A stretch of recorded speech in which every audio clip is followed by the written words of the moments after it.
पु ल देशपांडेंचे जे रावसाहेब आहेत हे अडल्ट फॉर्म मध्ये एडीएचडी कसं दिसतो ह्याचा अगदी उत्तम तिन्ही गोष्टी आहेत त्याच्यात की त्यांच्या जर इंटरेस्टची गोष्ट नसेल तर त्यांचं लक्ष टिकून राहत नाही, त्यांना पटकन बोर होतं. तिथे काहीतरी चुकलं स्टेजवर की आपण बाजूचे 50 लोक हे ऐकतो आहेत याचं भान न ठेवता 4 रांगा ऐकू जाणारी कुजबूज त्यांना केल्याशिवाय राहत नाही. त्यांच्या भावना खूप तीव्र आहेत आणि ते तशाच्या तशा व्यक्त करून टाकतात. उगाच त्याला पुलं जसं म्हणतात की सांस्कृतिकपणाचा बाज किंवा देखावा नाहीये त्याच्यामध्ये, रॉनेस आहे एक प्रकारचा. समोर कोण माणूस आहे त्याची फार भिडभाड न घालता हे आलं तिच्या आईला लोकांच्या काड्या चरून म्हणून ते कलेक्टरलाही म्हणू शकतात.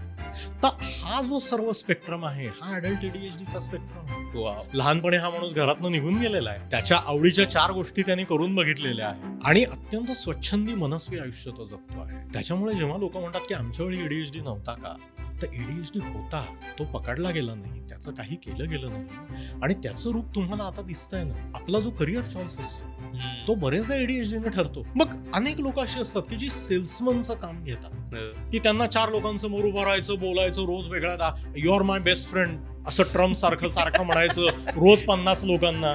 ह्याच्यासाठी तुम्हाला किती एनर्जी लागते ती तुम्हाला एडीएचडी देतो. रोज बॅग पकडायची आणि वेगळ्या ठिकाणी जायचं, वर्षातले 6 महिने प्रवासामध्ये. याच्यात काही लोक आनंदी असतात, उत्साहाने करतात. ते थांबलं की कोविडमध्ये त्यांना त्रास झाला होता घरी बसून राहायचं म्हटल्यावर.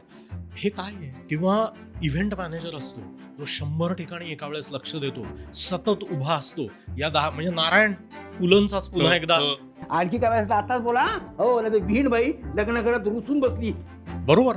हा अडल्ट एडीएचडी आहे की ज्या माणसाला बसवत नाही की ज्यांनी नृत्य ही स्वतःचं पूर्ण करिअर करून घेतलेलं आहे, 100 लोकांना शिकवतो, वर स्वतः करतो, वर दिवसाचे 12 तास उभा असतो.